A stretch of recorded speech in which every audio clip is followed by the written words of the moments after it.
Alrighty, let's get our day cracking. So my previous video has a little bit of like noise on the back end. So I apologize, but pretty much here's what I want to say. In the previous video, I'm talking about like how I'm out here, recently got into a relationship, not recently, but it's been several months now. And I want to kind of bring everybody along for the journey. You know, if you've been following me, like, my name is Martita. I pretty much have overcame domestic violence. Several years ago, I was in a marriage that involved domestic violence. And back then, I wanted to talk about my story to help other women, and I didn't do it. I did it because of fear, and also because at the end of the day, the person who I went through with all this is my ex-husband and my daughter's dad. So as a mom, like, I just never really wanted to paint that bad picture image. But over the years, I've realized, unfortunately, he is part of my journey. He is part of my story. And I have no ill feelings towards him. None at all. We were just young. You know, it's like, I'm glad things didn't get worse, I guess. But do I share about my domestic violence, overcoming it, forgiving, your mindset, and all these things? Of course, because I've been a single mom majority of my life. Been raising 3 kids on my own more than I've even been single. I've been a mom since the age of 16. And what's crazy is, man, 2 of my boys, they're in their 20s, and I could never imagine them having the pressure I did at 16 to think for another human being, to put another human being before themselves. Like, it's crazy to me. And I even think back and I'm like, Marta, what the heck were you thinking? And I wasn't. I was just like, I don't give a shit. I'm pregnant, guess what? Keeping it. Fuck it. We're gonna push through. And I'll say this. My firstborn, he saved my life. I just thought I knew everything. I was out here gangbanging, doing stupid shit.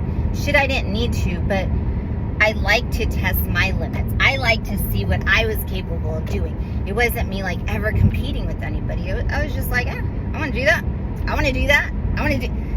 It was just me challenging myself. And what I've realized is all that meant something.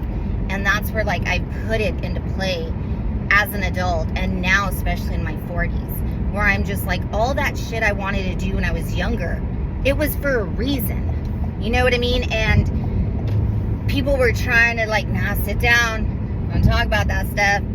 That's not what you want, you know? And that was what I wanted. I was too smart for the system, which is why I was asking the questions, which is why I wanted more, which is why I was challenging myself. And now I'm like, fuck yeah. I'm going to use that, what I had before, all those questions to get me through this. And I love being able to motivate and inspire and help moms do that, because we lose ourselves in our kids. I never saw my kids growing up, ever. I was just like, they're gonna freaking stay 16 forever. And guess what? They got to their 20s, they moved out, going to college. The other one is working on being an influencer, and he's like really good at it too. So if you see my son, go say hi. But I love how they're pursuing their dreams. And something that I've learned along the way is I'm fucking done. Like, my kids are grown. They're still looking at me like, yo, mom, what are you doing? Come on. Like, you think you're done? Like, you're just going to sit back and work this 9 to 5 and count on someone's benefits? And I'm like, nah, guys, you're right. And it's crazy. Our kids aren't done looking at us. Our kids aren't done learning from us. And we just think like, oh, just do better. I'm an idiot. No. It's crazy how much as moms we can do for our kids, but we don't do for ourselves. And if we could do all that for our kids and get ahead in life, imagine what you can do for yourself. And I've realized now that through healing, I needed to start doing things for myself, not for my kids. kids are going to learn. My kids are going to have their own traumas, and that is okay. Sometimes, like, as parents, we're like, man, we want our kids' lives to be perfect. I don't want them to ever tell me that I mistreated them. Because we take that as an attack. It's not an attack. It's not an attack. They might be like, hey, Mom, you know what? I hated the fact that you fed me carrots. I'm traumatized. It's not up to us to be like, oh, let me try to change your mind. No. Hey, that's cool. If that's the event, something you're holding on to or whatever, it meant something traumatic to you, then it is. And as parents, sometimes we got to understand that. We got to swallow that pill. I know it's not easy because we want to be perfect. We want to get number one. There isn't such a thing.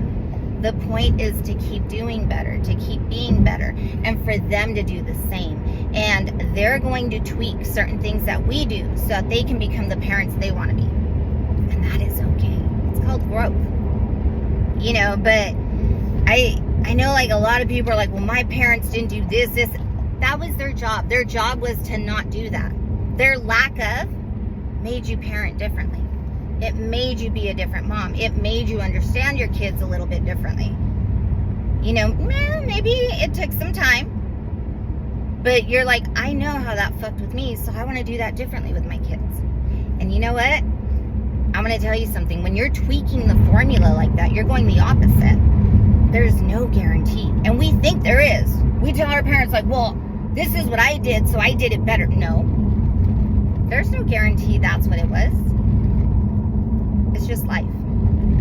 And we try so hard to be perfect and have everything under control, and we don't want to mess up. But here's the thing. We get to determine what a mess up is.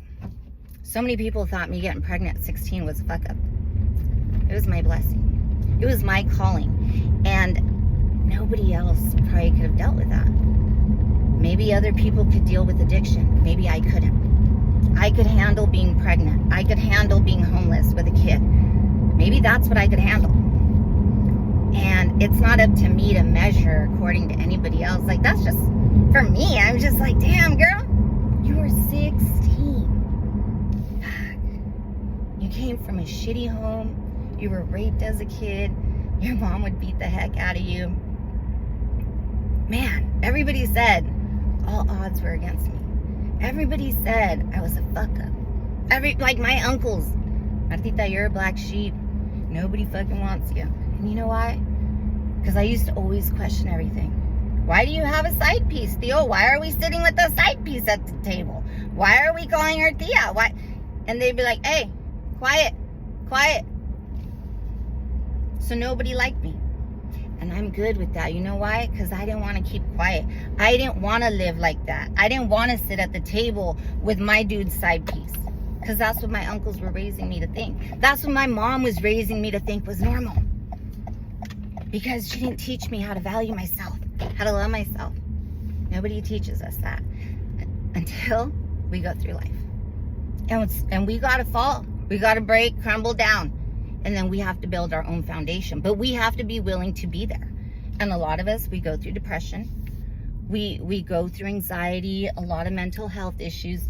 But that's your body talking to you. That's your intuition. That's your inner self saying, what are you doing with your life? It's about you now. Anywho, I hope this motivates somebody. Share it. Alrighty? Ya llegué a casita y tengo un hambre. And if you're not subscribed, subscribe, follow here, IG, everywhere. Alrighty, thanks.